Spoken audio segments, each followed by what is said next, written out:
पगले दुखों में कितनी दरारें आए दिलों में। लेकिन बेटा इसका कोई तो इलाज होगा ना। ताया वो इसका एक ही हल है कि समन को मजीद अब अपने बाप से दूर ना रखा जाए।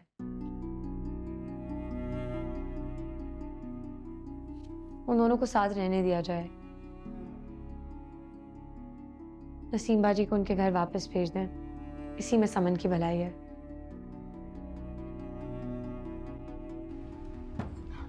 वाह वाह वाह, क्या बात है कश्यप। इस घर में आए हुए तुम्हें 2 दिन नहीं हुए और आते ही तुम्हें हमारा वजूद खटकना शुरू हो गया। आते ही तुमने अब्बा जी के कान भी भरना शुरू कर दिए।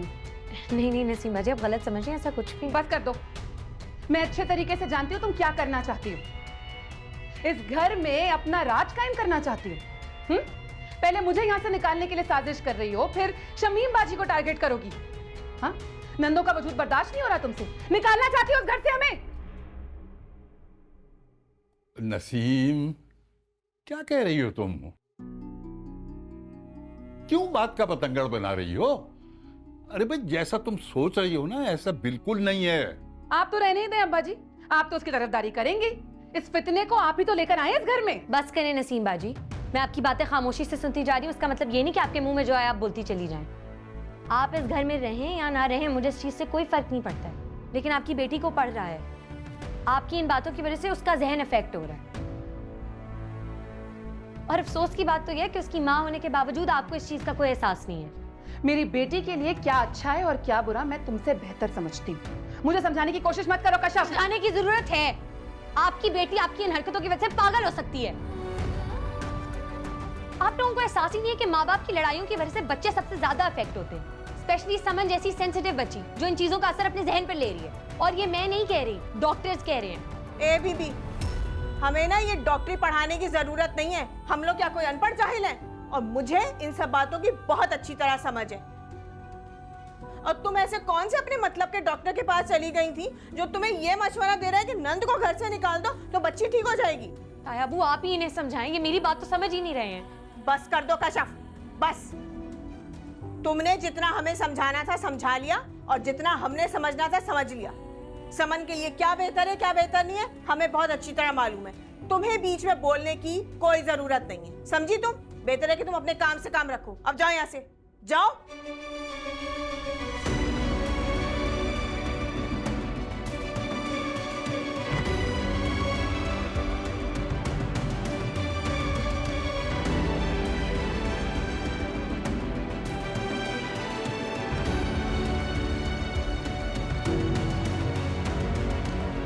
बेटा बेटा तुम जाओ, जाकर कश्यप को देखो, मैं बात करता हूं इनसे।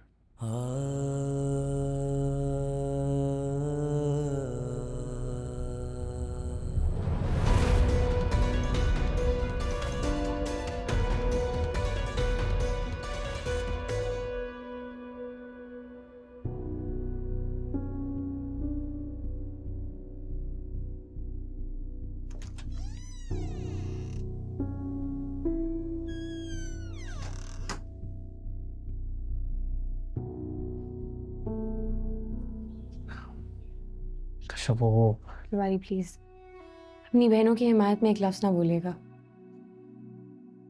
गलती मेरी है, मुझे इस मामले में इन्वॉल्व ही नहीं होना चाहिए था। मैं तो बस उस बच्ची की हालत देख के परेशान हो गई थी, लेकिन जब उसकी सगी माँ को उसकी परवाह नहीं है तो मैं कौन होती हूँ बीच में बोलने वाली।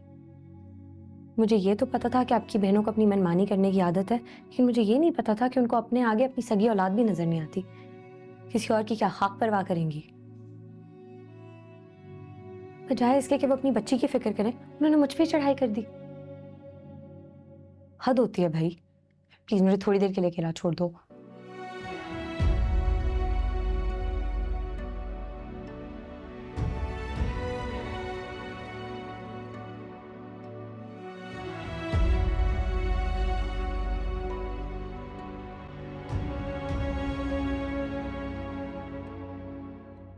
क्या जरूरत थी कश्यप को इतनी बातें सुनाने की? अब्बा जी, अभी तो मैंने कुछ नहीं कहा है उसे, और मुझे अभी ठंडनी पड़ी है। आप देखिएगा अभी आइंदा आगे मैं उसे क्या क्या बातें सुनाती हूँ। क्या हो गया है तुम्हें शमीम? क्यों इतनी जज्बाती हो रही हो? देखो, उसने जो कुछ कहा वो समन की खातिर कहा, वो उसकी भलाई की बात कर रही थी। वो होती कौन है अब्बा जी, समन की भलाई चाहने वाली? मैं जिंदा हूं अभी। आपकी बहू को मेरी बेटी के लिए परेशान होने की कोई जरूरत नहीं है। अब तुम्हें समझ आया नसीम, क्यों मैंने तुम्हें कहा था कि इस कश्यप से दूर रहना? अरे मुझे पहले से मालूम था कि ये लड़की इस घर में आकर कुछ ना कुछ उल्टा सीधा जरूर करेगी। चचा जान के मजबूर करने पर उसने शादी तो यहाँ कर ली, मगर वो क्या उसके बाद अपनी नाकाम मोहब्बत का सदमा भूल पाएगी? हरगिज नहीं। और इसीलिए वो हम पर गुस्सा निकाल रही है। अरे वैसे भी भाभियां तो नंदों से जली ही रहती हैं, और इस कश्यप का तो दिमाग वैसे ही सातवें आसमान पे चढ़ा रहता है। तो बस ये सोचकर आगे बढ़ी थी कि कोई बात नहीं, इकलौती भाभी है हमारी, ऊपर से छोटी भी है, तो हम ही ख्याल कर लेते हैं उसका। और मुझे क्या पता था कि वो मेरी ही पीठ में खंजर भूकेगी। अच्छा, खुदा के वास्ते चुप हो जाओ तुम दोनों। अरे भाई, क्यों तुम दोनों उस बेचारी के पीछे पड़ गई हो हाथ धो के? और जहां तक बात है तुम्हारे घर जाने की, तो आज कश्यप ने यह बात न भी कही होती तो मैं तुम्हें तुम्हारे घर वापस भेजने वाला था। और यह बात मैं अब्दुल बारी की शादी से पहले ही सोच चुका था। मैंने तो सादिक मियां से पहले ही यह बात कर ली थी। और समन का मसला तो अब सामने आया है। मैं तो पहले ही यह फैसला कर चुका था कि तुम्हारा अब इस घर में रहना मुनासिब नहीं है। तुम्हें अब अपने घर वापस जाना होगा। अब्बा जी आप बस, बहुत तमाशा बना चुकी हो तुम हम सबका। खुदा के लिए तुम अपने घर जाओ, हमें भी सुकून से रहने दो और खुद भी सुकून से रहो।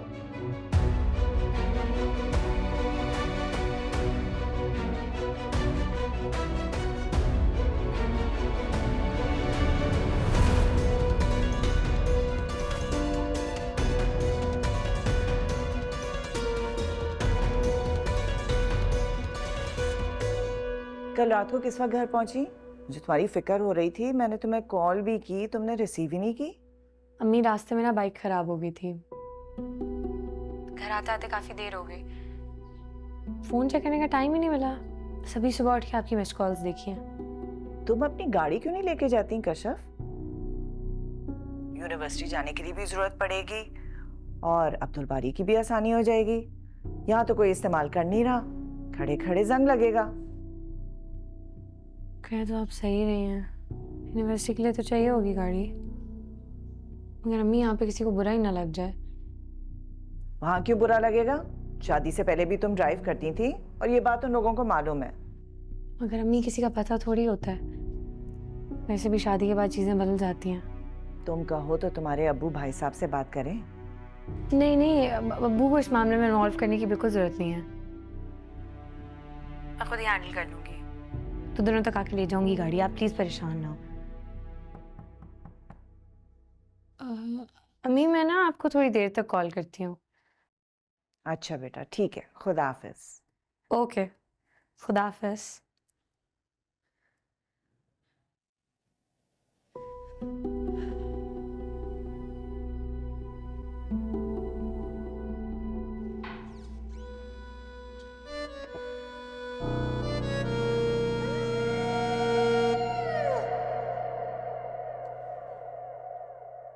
आपको कोई काम था मुझसे? मैं तुम्हें आज पहली और आखिरी दफा वार्निंग देने आई हूँ। ये जो कुछ आज तुमने किया है ना, ये आइंदा मत करना, वरना बहुत पछताओगी। अगर तुम इस घर में आग लगाओगी ना, तो मैं तुम्हें चैन से बैठने नहीं दूंगी यहाँ, समझी तुम? क्या समझ रखा है तुमने? ये तुम्हारे अब्बा जी मुनव्वर चाचा का घर है कि तुम्हारा जो जी में आएगा तुम करती रहोगी और कोई तुम्हें कुछ नहीं कहेगा? ये मेरा घर है, यहाँ मेरा सिक्का चलता है, मेरी मर्जी के बगैर कोई चू नहीं करता है। और तुमने आते ही अपनी मर्जी चलानी शुरू कर दी। तुम्हारी हिम्मत कैसे हुई कि तुमने अब्बा जी को कहा कि नसीम को उसके घर वापस भेज दे? नसीम और उसका मियाँ चाहे लड़े झगड़े या प्यार मोहब्बत से रहें, तुम्हें बीच में दखल अंदाजी करने की जरूरत नहीं है। आज के बाद इस घर के मामलात में मत बोलना। अगर आइंदा तुमने दोबारा इस घर के मामलात में बोलने की कोशिश की ना बीच में, तो मुझसे बुरा कोई नहीं होगा, समझी तुम?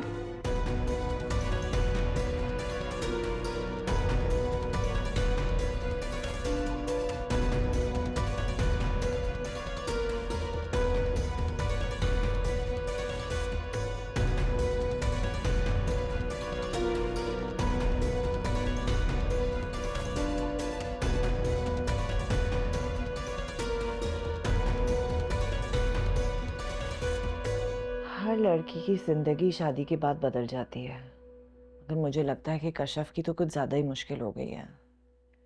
कल तक जिन बातों की उसको कोई परवाह भी नहीं थी, आज उसको उनके बारे में सोचना पड़ता है। अम्मी, अगर कशफ कंफर्टेबल नहीं है गाड़ी ले जाने में, तो मुझे लगता है आपको उसको फोर्स नहीं करना चाहिए। पता नहीं वहाँ क्या सिचुएशन हो जाए। ये हरकत मैंने जानबूझकर की है। मैं नहीं चाहती कि कशफ शुरू से उन लोगों के प्रेशर में आके अपनी ज़रूरतों पर कॉम्प्रोमाइज़ करे, और गाड़ी उसकी ज़रूरत है।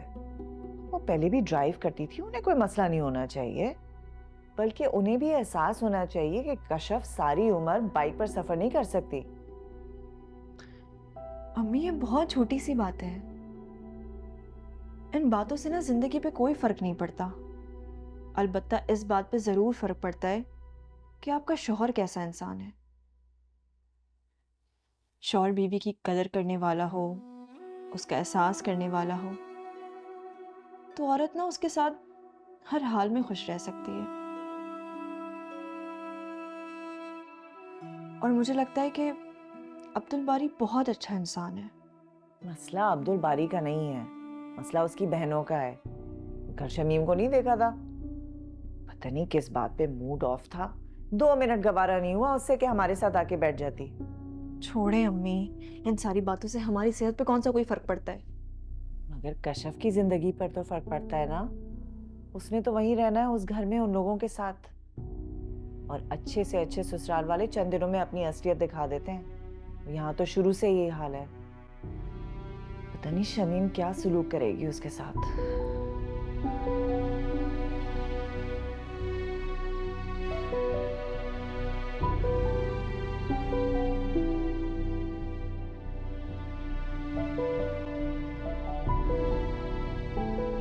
जी जी जी, जो क्वालिफिकेशन मेंशन है उनके साथ मैंने अटैच भी कर दी।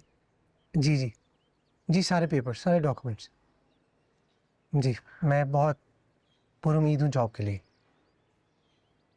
Thank you.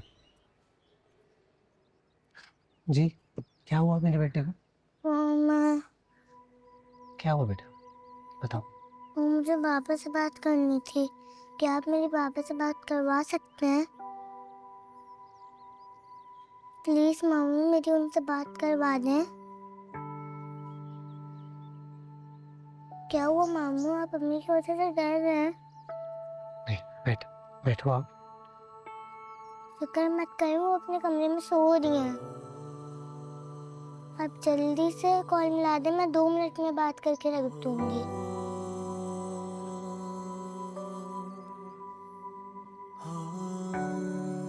पक्का आप 2 मिनट बात करोगी? पक्का। ये लो। जो कुछ तुम्हारी बीवी ने किया है वो काफी नहीं था, जो अब तुम भी उसके नक्शे कदम पर चल पड़े हो।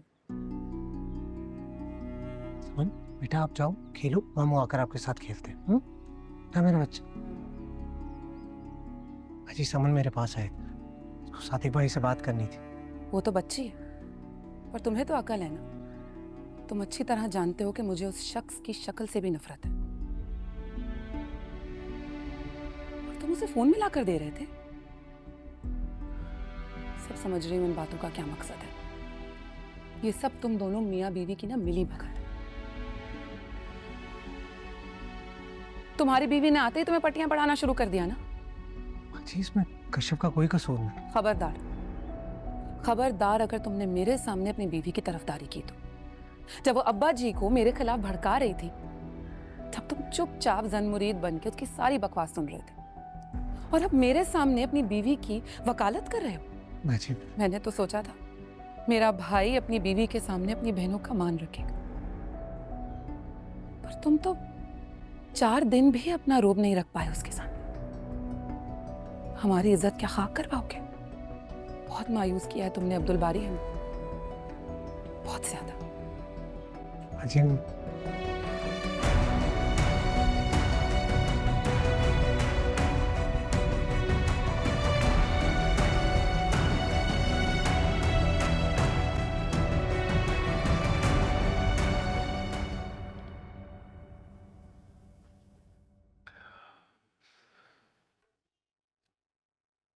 तुम दोनों बहनें एक जैसी हो। कशफ भी मेरे सर पे खड़े होके मुझे दवाई खिलाती थी। क्योंकि हम दोनों आपसे बहुत मोहब्बत करते हैं और चाहते हैं कि आप जल्द से जल्द सेहतयाब हो जाएं। बेटा, मैं तुमसे एक बात करना चाहता हूँ। मैं जानता हूँ कि तुम अपने ससुराल में खुश नहीं हो।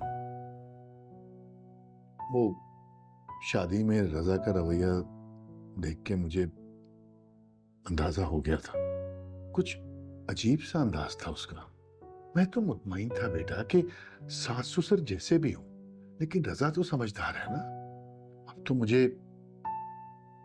अंदाजा हो रहा है जैसे मैंने उसे समझने में गलती कर दी है बेटा। नहीं अब्बू, ऐसी कोई बात नहीं है, आप गलत सोच रहे हैं। हाँ, शादी में वो डिस्टर्ब ज़रूर थे, मगर वो भी सिर्फ इस वजह से क्योंकि उनके पेरेंट्स नहीं आए थे ना शादी में। और अब्बू, आप यकीन जाने रज़ा ने अपनी अम्मी को मनाने की बहुत कोशिश की थी, मगर उनके मिजाज का कुछ पता थोड़ी होता है। उन्होंने हमें आने की इजाज़त तो दे दी, मगर वो खुद नहीं आई। बस इसी वजह से उनका मूड बहुत ऑफ था, और कोई बात नहीं है। रज़ा का रवैया मेरे साथ बिल्कुल ठीक है। तभी वो मेरे एक बार कहने पर फौरन मान गए, वरना वो मुझे यहाँ पे रहने की कहाँ इजाज़त देते अब्बू। अब्बू, आप मेरी फिक्र मत करें। मैं अपने घर में सेट हो गई हूँ, मैं खुश हूँ। आप बस कशफ के लिए दुआ करें।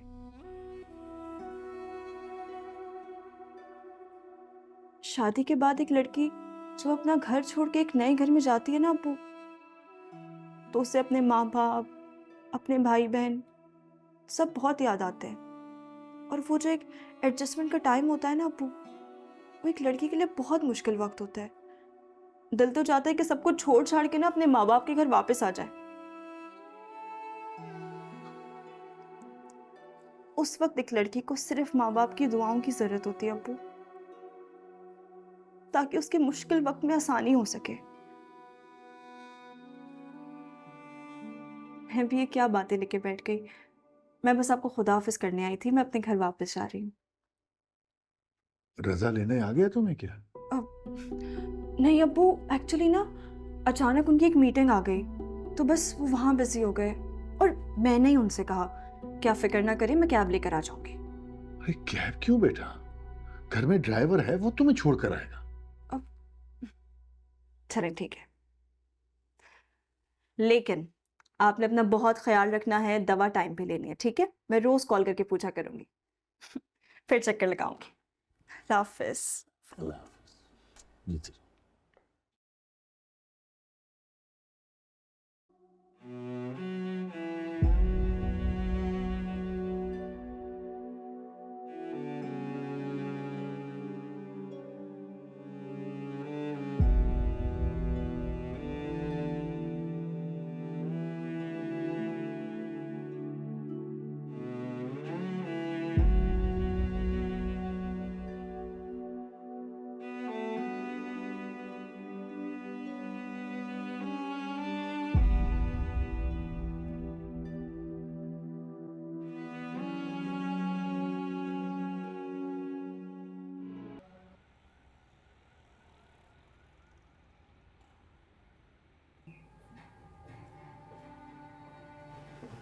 अस्सलाम वालेकुम अम्मी। वालेकुम अस्सलाम। अरे वाह, घर की याद आ गई। मैं तो समझी थी कि तुम भूल गई होगी कि तुम शादीशुदा हो, शौहर है तुम्हारा, घर बार है। अभी कुछ दिन पहले ही तो गई थी तुम अपने मैके रहने के लिए, फिर चली गई वहां रहने। आखिर क्या करती हो बार बार वहां जाकर? नहीं आंटी, ऐसी तो कोई बात नहीं है। एक्चुअली वो अबू की तबीयत ख़राब है ना, और मैंने रज़ा को बताया था कि मैं वहाँ पे ठहर रही हूँ। अरे रज़ा का क्या है, उसे कौन सी कोई फिक्र पड़ी है तुम्हारी? उसकी तरफ से, उसकी बला से तुम सारी जिंदगी के लिए वहां जाकर बैठ जाओ। लेकिन तुम्हें तो ख्याल होना चाहिए ना कि तुम्हारा शौहर है, उसे बार बार इस तरह छोड़ के जाना कोई सही है? तुम्हारे जैसी लड़कियां होती हैं जिनके शौहर फिर बाहर देखना शुरू कर देते हैं, फिर रोती हैं बैठ के, अब कल कल को कोई इस तरह की बात हो जाए तो बीबी हमें कुछ मत कहना, शिकायत मत करना फिर, क्योंकि तुम्हें तो कोई फिक्र है ही नहीं, ना शौहर की ना घर बार की। तुम्हें तो सिर्फ अपने मैके की पड़ी है। पता नहीं कौन सा खजाना दफन है वहां पर।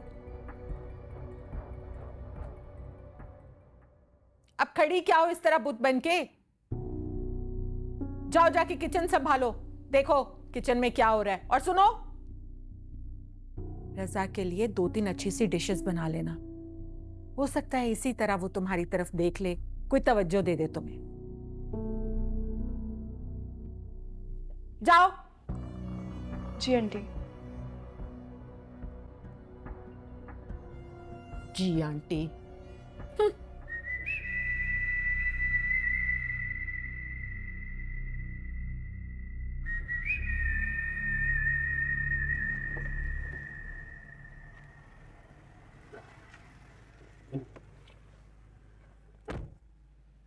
कहो, क्यों मिलना चाहते थे? इतने अरसे के बाद मिली हो, एक नजर देखोगी नहीं मुझे? तुम्हें कुछ अंदाजा भी है कि मैंने तुम्हें कितना मिस किया? मिस किया? तुम्हारे पास तो तुम्हारी बीवी मौजूद है, अकेली तो मैं पड़ गई हूँ। तुम्हें क्या फर्क पड़ता है? ऐश करो उसके साथ। फॉर गॉड सेक शुमाइला, वो औरत मेरी बीवी जरूर है, मगर मेरी कोई इमोशनल अटैचमेंट नहीं है उसके साथ। ये एक जोर जबरदस्ती का सौदा है जो मेरे घर वालों ने मजबूरन मुझसे कराया। मैं अब तुम्हें समझ आ रही है कि मैं तुम्हें ये कैसे बताता, किस मुंह से बताता, क्या बताता कि मेरे घर वालों ने मजबूरी में जोर जबरदस्ती मेरा निकाह पढ़वा दिया। तुम खुद सोचो, ये मेरे लिए कितनी एम्बैरेसिंग बात है कि समझ बूझ रखते भी मैं अपने घर वालों के सामने मजबूर हो गया।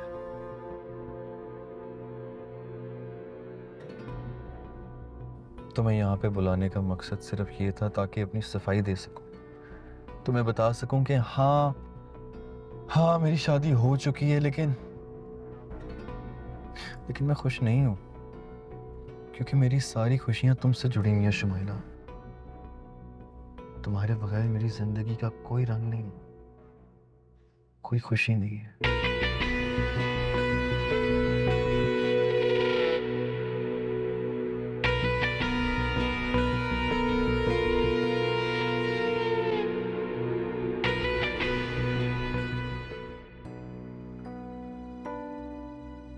मैं तुम्हें आज पहली और आखिरी दफा वार्निंग देने आई हूं। ये जो कुछ आज तुमने किया है ना, ये आइंदा मत करना, वरना बहुत पछताओगी। I have to be very careful next time. मैं इस मेस में पढ़ना अफोर्ड नहीं कर सकती। मुझे बस अपनी पढ़ाई पर फोकस करना चाहिए।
तुम कब आई? मैं तो शाम में ही आ गई थी। क्या मेरा मतलब कि मुझे कॉल क्यों नहीं की तुमने? कैसे करती रजा, आपने ही तो मना किया था कि मैं लेने नहीं आऊंगा, तो मैं खुद ही आ गई। खाना लगा दूं आपके लिए? नहीं, मेरा बिल्कुल मूड नहीं है। ऐसा करती हूँ, चाय बना देती हूँ। अरे कहा ना तुम्हें मेरा मूड नहीं है। बार बार एक चीज क्यों बोलती रहती हो तुम? मुझे कुछ चाहिए होगा तो मैं आके तुम्हें बता दूंगा, इस तरह मेरे सर पे सवार ना हुआ करो।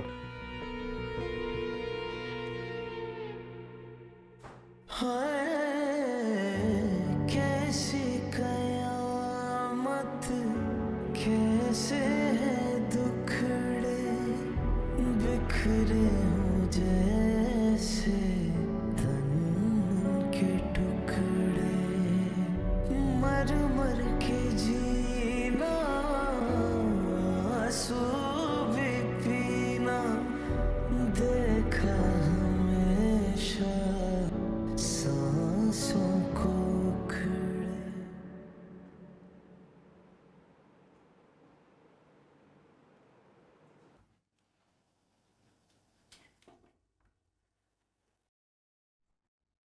अब्बा जी, मुझे आपसे बात करनी है।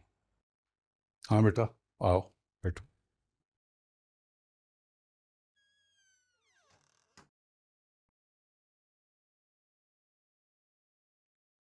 क्या बात है? क्या कशफ ने कुछ कहा है तुमसे? नहीं अब्बा जी, कशफ ने कुछ नहीं कहा, लेकिन नसीम बाजी ने बहुत कुछ कहा है मुझे। अब्बा जी, कशफ ने जो कुछ उनसे कहा है उसमें मेरा क्या कसूर है?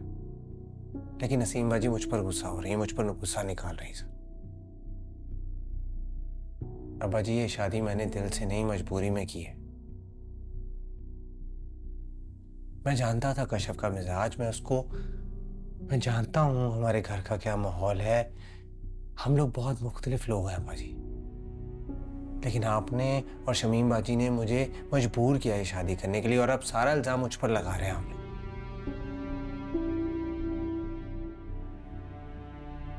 अभी इस घर का ये माहौल है, आगे जाकर क्या होगा बताएं। और मैं तो फंस गया हूं ये शादी करके, मेरा क्या कसूर है?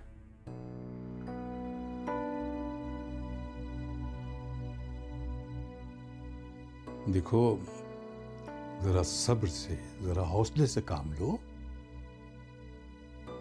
अभी मामला नया नया है ना, इसलिए कोई किसी को बर्दाश्त नहीं कर पा रहा। लेकिन जैसे वक्त गुजरेगा मामला ठीक हो जाएगा।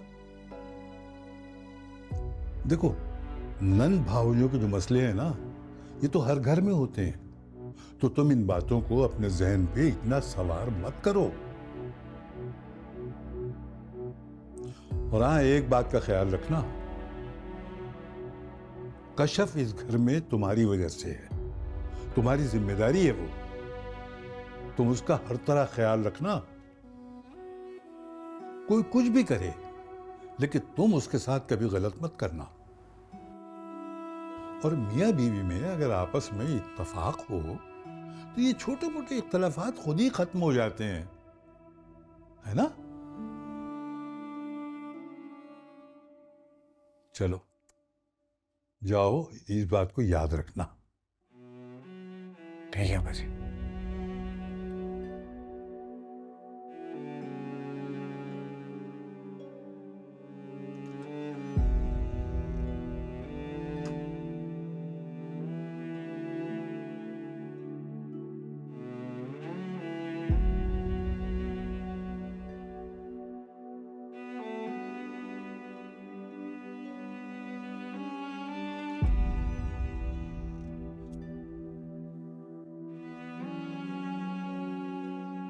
कहाँ थे आप अब्दुल बारी? मैं आपको कितनी देर से कॉल कर रही हूँ।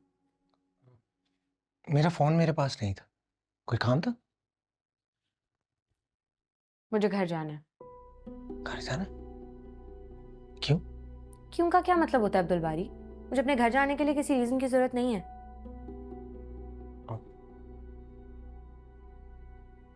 मुझे घर से कुछ सामान चाहिए, बुक्स वगैरह, और गाड़ी भी चाहिए होगी, कल से यूनिवर्सिटी जाना है। इतनी जल्दी वापस यूनिवर्सिटी ज्वाइन कर लोगी? मेरी पढ़ाई का हर जोर है अब्दुल बारी, एंड इट्स नॉट लाइक हमने किसी हनीमून पर जाना है। तो बेहतर यही होगा हम जितनी जल्दी अपने काम पर फोकस करें उतना बेहतर है। और आपने भी तो ऑफिस ज्वाइन करना ही होगा। नहीं, अरे मेरा मतलब है इतनी जल्दी नहीं। देखो अभी देर हो गई है, कल तुम्हें यूनिवर्सिटी छोड़ूंगा, वापसी पे तुम्हारा सामान ले लेंगे घर से, ये ठीक रहेगा? हाँ ठीक है।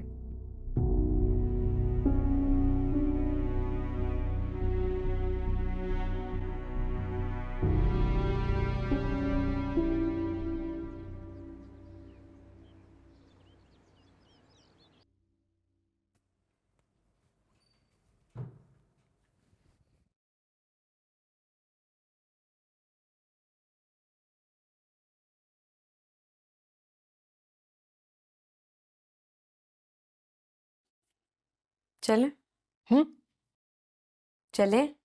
हाँ चलो, मैं बस शर्ट चेंज कर लूँ।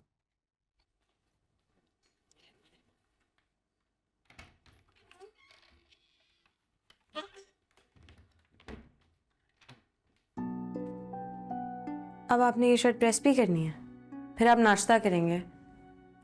अब्दुल बारी, मेरा पहला लेक्चर मिस हो जाएगा। आप ये मुझे दे, मैं कर लेती हूँ। मैं कर लूँगा। आप तब तक नाश्ता कर लें, मैं 2 मिनट में कर लूंगी, मुझे देर हो रही है। कश्यप, मुझे देर हो रही है। मैं कर लूँगा।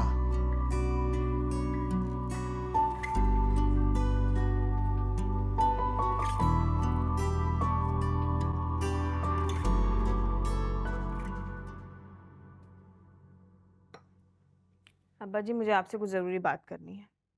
मैं जानता हूँ तुम क्या कहना चाहती हो। अब्बा जी, आप नसीम को उसकी मर्जी के खिलाफ इस तरह वापस ससुराल भेजकर अच्छा नहीं कर रहे। और वो जो इतने अरसे से यहाँ मैके में आके बैठी है, वो ठीक कर रही है। देखो शमीम, अब तक जो होना था वो हो गया, लेकिन अब बात उसकी औलाद पर है। अरे औरतें तो अपनी औलाद के लिए क्या कुछ नहीं करती, उसे तो सिर्फ अपने घर जाके रहना है। मैंने फोन कर दिया है सादिक को, वो आ जाएगा उसे लेने के लिए। शरीफ आदमी है, इतना कुछ होने के बावजूद उसने इस मामले को अपनी अना का मसला नहीं बनाया। समन की तबीयत का सुनते ही उसने आने के लिए हामी भर ली। अगर कोई और होता ना उसकी जगह, पलट के पूछता भी ना। अच्छा हाँ देखो शमीम, खुदा के वास्ते तुम नसीम के सामने कुछ ना कहना, कोई ऐसी बात ना कहना कि उसे और शय मिले। और वो तो वैसे ही बहाने ढूंढ रही है यहाँ से न जाने के। अस्सलाम वालेकुम। वालेकुम सलाम। अस्सलाम वालेकुम ताया अब्बू। वालेकुम सलाम बेटा। भाई कहाँ ये सुबह सुबह जाने की तैयारियां हैं? अब्बा जी कश्यप को यूनिवर्सिटी छोड़ने जा रहा। अरे बेटा कुछ दिन तो आराम कर लेती है। नहीं ताया अब्बू, पढ़ाई में थोड़ा हर्ज हो रहा था। अच्छा चलो, जैसे तुम्हारी मर्जी, ठीक है। खुदा हाफिज़ अब्बा जी। खुदा हाफिज़ ताया अब्बू। खुदा हाफिज। जाओ अल्लाह की अमान में।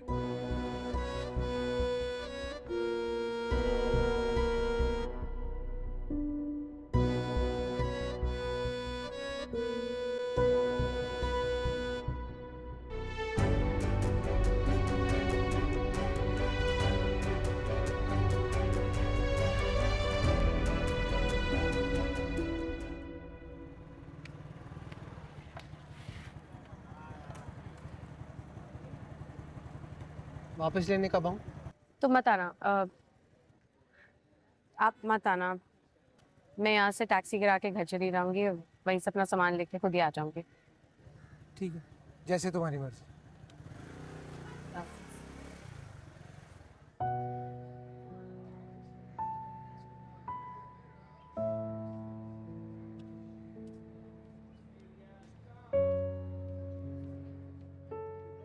कश्यप, कश्यप कश्यप कश्यप, कैसी हो? मैं ठीक हूँ, तुम कैसी हो? मैं बिल्कुल ठीक हूँ। बहुत जल्दी यूनिवर्सिटी आ गई। वैसे ना बहुत अच्छा किया तुमने, क्योंकि मैं तुम्हें और मुर्तजा को ना बहुत मिस कर रही थी।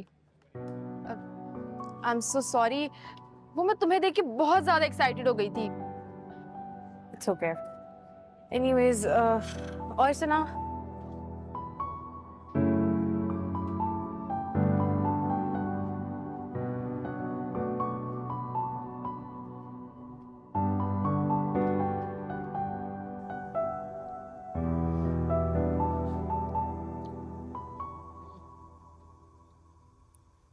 अम्मी। अम्मा, कितना मैंने मना किया था, क्या जरूरत थी इतना मेहनत करने की, इतना खुद को थकाने की? तुमने मना किया और मैं मानकर हाथ पे हाथ धरे बैठी हूँ। ऐसे कैसे हो सकता है? इतने अरसे बाद मेरी बहू और पोती घर आ रहे हैं, मैं तो उसकी पसंद के सारे पकवान बनाऊंगी भाई। अच्छा अब मजीद कुछ मत करिएगा, ठीक है? वो इंशाल्लाह यहीं रहेगी, जी भर के नखरे उठाइएगा उसके। आप है काश काश अब के नसीम घर आए और वापसी का रास्ता ही भूल जाए। भाई नसीम का तो नहीं पता, बहरहाल समन अब यहीं रहेगी हमारे साथ। अब चाहे नसीम खुशी से रहे या मजबूरी से, उसे यहीं रहना पड़ेगा इस घर में। हाँ हाँ, अब तुम बातें मत बनाओ, बस जल्दी से निकलो और सीधा उसको लेकर इधर ही आ जाओ। चल कहना कि दादी अब और बहुत ज्यादा मेहनत नहीं शिद्दत करेगी। से इंतजार कर रही है उसका। चल ले आओ चल जल्दी। मैं आता हूँ। दही भी ले आना एक पाव। अच्छा जी।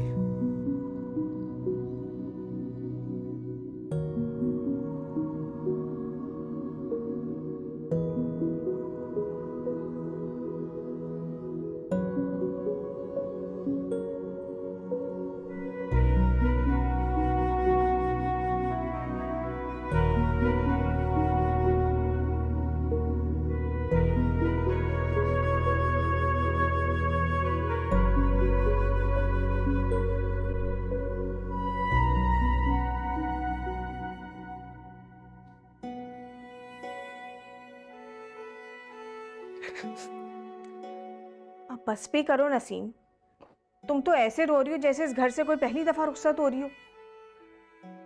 आप तो रहने दे बाजी। कितनी बड़ी बड़ी बातें की थी ना आपने मुझसे कि मैं ये कर दूंगी वो कर दूंगी। उस कल की आई हुई लड़की ने 2 दिन में मुझे इस घर से बाहर कर दिया और आप कुछ नहीं कर पाई। आपकी भी छुट्टी कर दी उसने तो। आपकी हुक्मरानी के जमाने अब गए, मैं तो चली जाऊंगी। आप अपनी खैर मनाए बाजी। मेरे पास तो फिर घर है, औलाद है। आपके पास क्या है? जब वो आपको इस घर से निकालेगी, आप कहां जाएंगी? ये सोचा है आपने?